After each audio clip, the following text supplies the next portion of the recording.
السلام علیکم ورحمۃ اللہ وبرکاتہ۔ ایک بار جن جن کا درود شریف پڑھ لیں۔ اللہم صلی اللہ علیہ وسلم۔ کیوں کر پہنچتے وہ رہے عقبہ کے آس پاس،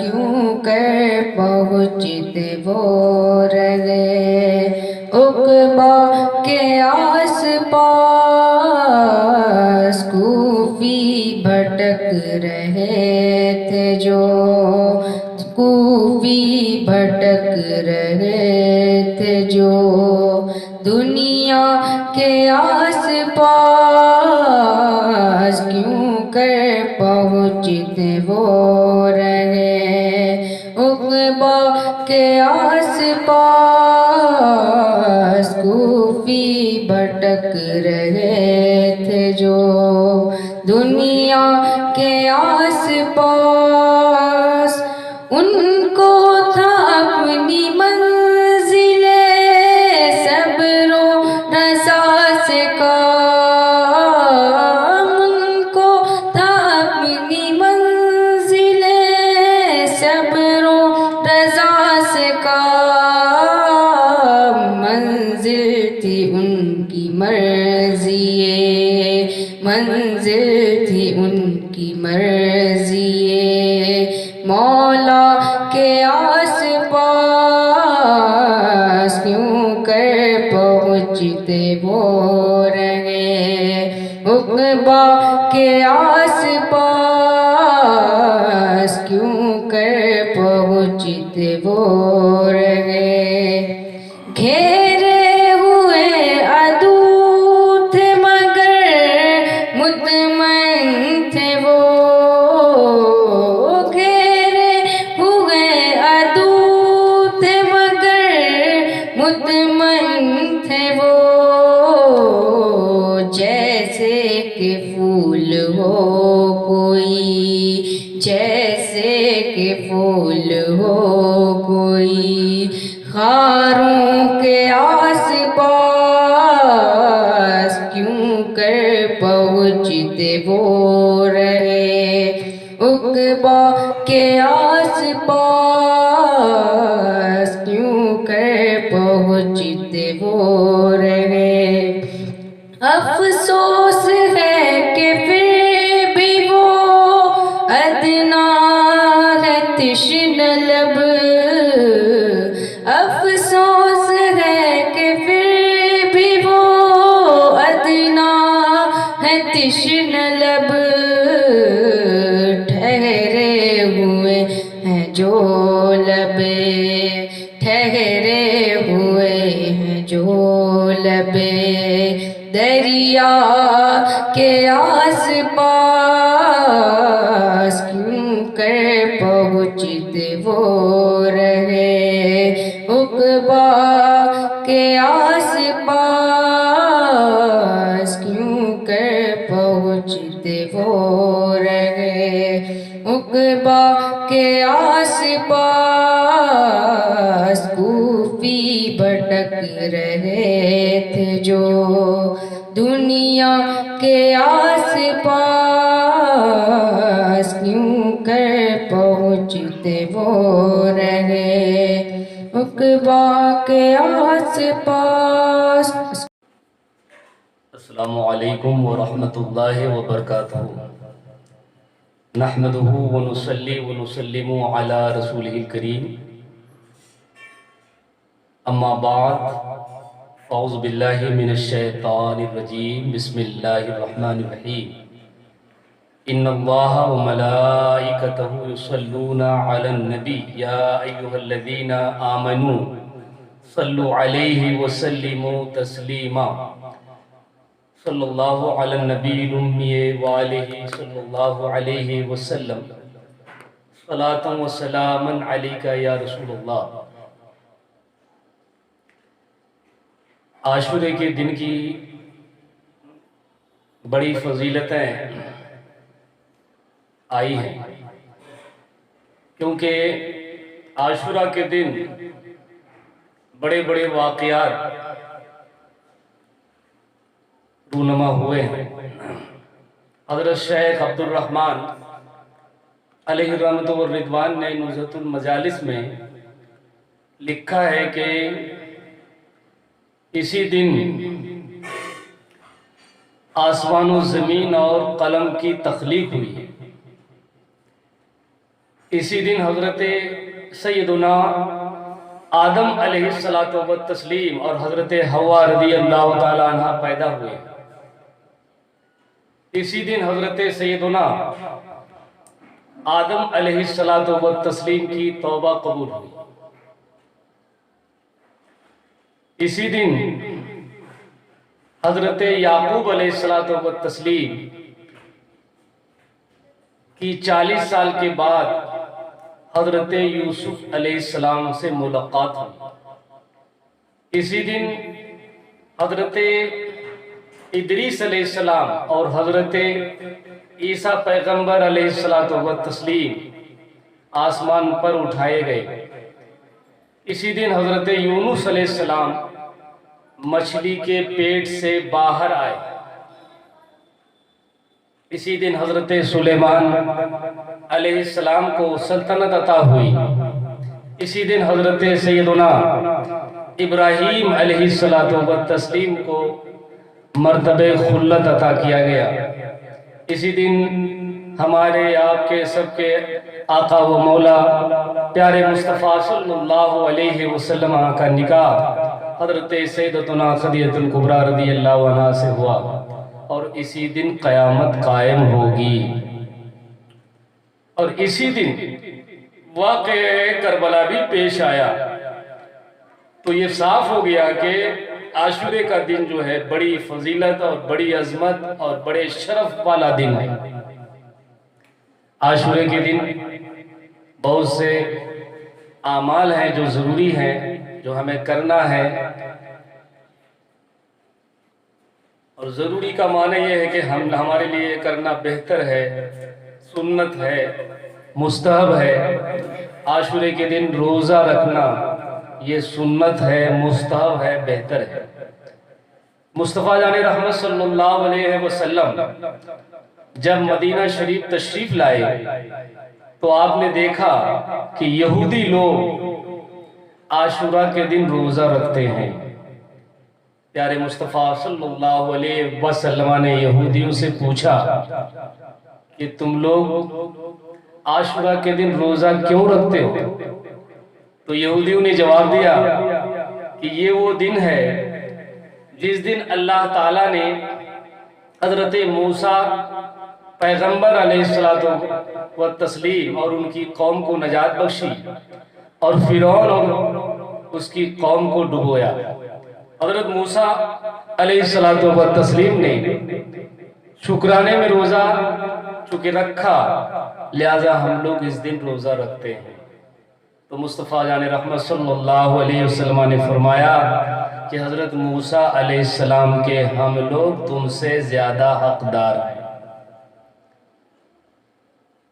چنانچہ حضور صلی اللہ تعالی علیہ وسلم نے عاشورہ کے دن خود روزہ رکھا اور روزہ رکھنے کا حکم بھی صادر فرمایا۔ تو عاشورہ کے دن کا روزہ جو ہے وہ سنت ہے اور اس کی بڑی فضیلت ہے۔ حدیث شریف میں ہے سیام یوم عاشورہ احتسب علی اللہ ان یکفر السنۃ التي قبلہ، او کما قال صلی اللہ علیہ وسلم، یعنی عاشورے کے دن کا روزہ مجھے اللہ کی رحمت سے امید قوی ہے کہ عاشورے کے دن کا روزہ گزشتہ سال بھر کے گناہوں کا کفارہ ہوگا، اور بہتر ہے کہ 9-10 کو رکھا جائے تاکہ دوسروں سے مشابہت نہ ہو۔ فقہاء نے لکھا ہے کہ مستحب ہے کہ 9 اور 10 کو، مستحب ہے، سنت ہے کہ 9 اور 10 کو روزہ رکھا جائے۔ عاشورے کے دن ہماری نمازیں چھوٹنی نہیں چاہیے۔ نفل نماز تو بہت سے حضرات پڑھتے ہیں، مگر نفل نماز سے پہلے جو فرض نمازیں ہیں وہ عاشورے کے دن اور زیادہ ضروری ہو جاتی ہے۔ فرض نماز کے بغیر کوئی بھی نفل نماز بارگاہ رب العزت میں قبول نہیں ہوتی ہے۔ فرض نماز کا خیال بالخصوص عاشورہ کے دن ہمیں رکھنا بہت ضروری ہے۔ نفل نماز میں جو نماز چاہیں عاشورے کے دن 7-8 بجے دن 8 بجے 9 بجے 10 بجے دن جو ہے پڑھ سکتے ہیں، ظہر بعد بھی پڑھ سکتے ہیں، اور جو بھی صورت یاد ہو، جے رکعت ہو 2 رکعت یا 4 رکعت۔ ایک نماز ہم یہاں پر بتا رہے ہیں، حدیث شریف میں ہے من صلی یوم عاشورہ 4 رکعات یقرأ فی کل رکعہ فاتحۃ الکتاب وقل هو اللہ احد 11 مرہ غفر اللہ لہ ذنوب 50 عامہ وبنی لہ منبر من نور۔ یعنی جس نے عاشورہ کے دن 4 رکعت نماز اس طور پر پڑھی کہ ہر رکعت میں الحمد شریف کے بعد 11 بار قل هو اللہ احد پڑھا، تو اللہ تعالیٰ اس کے گزشتہ 50 سالوں کے گناہوں کو معاف فرما دیتا ہے، اور گزشتہ ہو یا آئندہ ہو۔ حدیث شریف میں ہے غفر اللہ لہ ذنوب 50 عامہ، اللہ تعالیٰ 50 سال کے گناہوں کو معاف فرما دیتا ہے، چاہے گناہ صغیرہ ہی ہو۔ یہی کیا کم ہے کہ 50 سال کے ہمارے گناہ جو ہے اس 4 رکعت نماز سے معاف ہو جائے۔ اور وہ بنی لہ منبر من نور، اور اس کے لیے ایک نور کا منبر بنایا جائے گا۔ سبحان اللہ۔ 2 رکعت بھی عاشورے کی نماز پڑھ سکتے ہیں، اور بہتر ہے کہ نفل نماز لوگ اکیلے ہی پڑھیں، اور 2-3 لوگوں کی جماعت بھی قائم کر سکتے ہیں۔ یہ دن کی نماز ہے، اس میں قرات آہستہ سے لوگ کریں، اور بہت سے لوگ جو جانتے ہی نہیں ہیں کچھ، وہ جماعت سے عاشورے کی نماز بہت جگہوں میں پڑھتے ہیں، تو انہیں ہماری شریعت منع بھی نہیں کرتی ہے، ہم منع بھی نہیں کرتے ہیں کہ کم از کم وہ کسی بھی طریقے سے اللہ جل جلالہ کا نام لے لیتے ہیں، یہی کیا کم ہے۔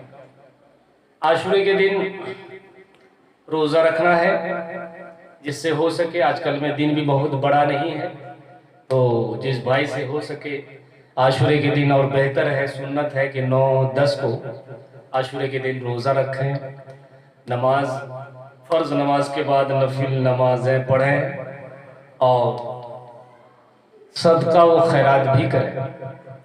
صدقے کی فضیلت بڑی آئی ہے عاشورے کے دن۔ حضرت شیخ عبدالرحمن علی رحمۃ والرضوان نے نزہۃ المجالس میں لکھا ہے کہ مصر میں ایک شخص رہتا تھا، اور اس کے پاس ایک ہی کپڑا تھا جو وہ بدن میں زیب تن کیا ہوا تھا۔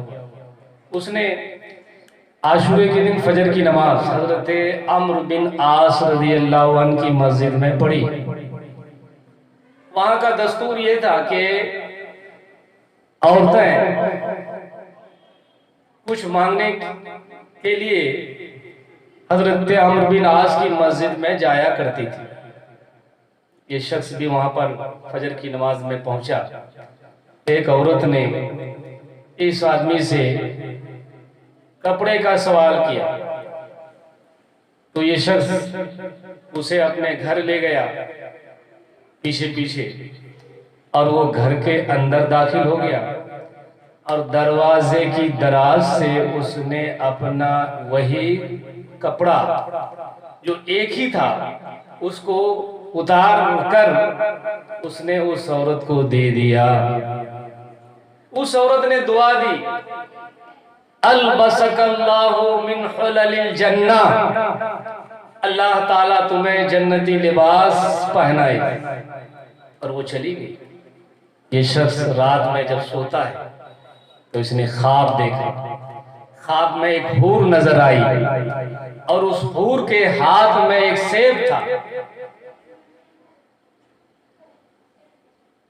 اور اس حور نے جب اس سیب کو توڑا تو اس سیب کے اندر سے ایک جنتی حلہ، جنتی لباس نکلا. پوچھا تم کون ہو؟ حور سے پوچھا تم کون ہو؟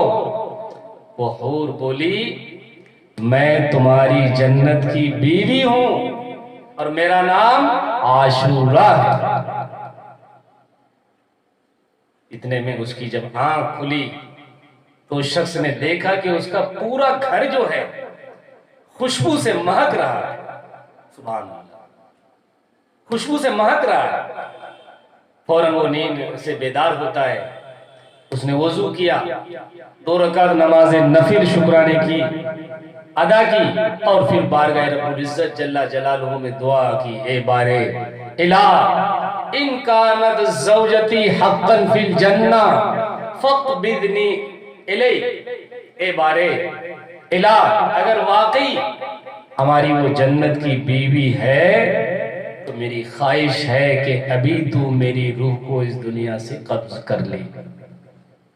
چنانچہ اس کی اس کے بعد موت واقع ہو جاتی ہے. تو عاشورہ کے دن صدقہ کی بڑی فضیلت آئی ہے. صدقہ تو ہر دن، ہر وقت، ہر ساتھ، ہر موقع پر صدقہ کی بڑی فضیلتیں احادیث میں آئی ہے، لیکن بالخصوص عاشورہ کے دن ہمیں پڑوس کے جو غربا ہے، فقراء ہے، مساکین ہے، یتیم ہے، رشتے ناتے دار ہیں، ان کی ہمیں عاشورہ کے دن خبرگیری کرنی چاہیے، انہیں صدقہ کرنا چاہیے.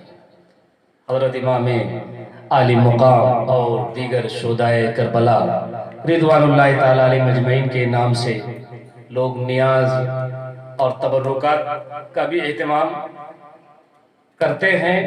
یہ بھی صحیح ہے، جائز ہے، درست ہے، مستحسن ہے، افضل و بہتر ہے. اور حدیث شریف سے یہ بھی ثابت ہے. وہ حدیث شریف تو نہایت مشہور و معروف ہے کہ حضرت سعد رضی اللہ تعالیٰ عنہ نے اپنی ماں کے ایصال ثواب کے لیے کنواں کھودا تھا اور یہ فرمایا تھا ہادی لے ام سعد. مولا تعالیٰ ہمیں عاشورے کے دن کا احترام کرنے کی توفیق دے. عاشورے کے دن ہم کو اپنے قیمتی اوقات کو عبادت، ریاضت، تسبیح، تلاوت، نماز، روزہ، صدقہ، خیرات، نیاز میں صرف کرنے کی توفیق دے اور خرافات، منہیات سے مولا تعالیٰ بچائے. وآخر دعوانا ان الحمد للہ رب العالمین. السلام علیکم ورحمۃ اللہ وبرکاتہ. Thanks for watching. Don't forget to like the video. And don't forget to subscribe.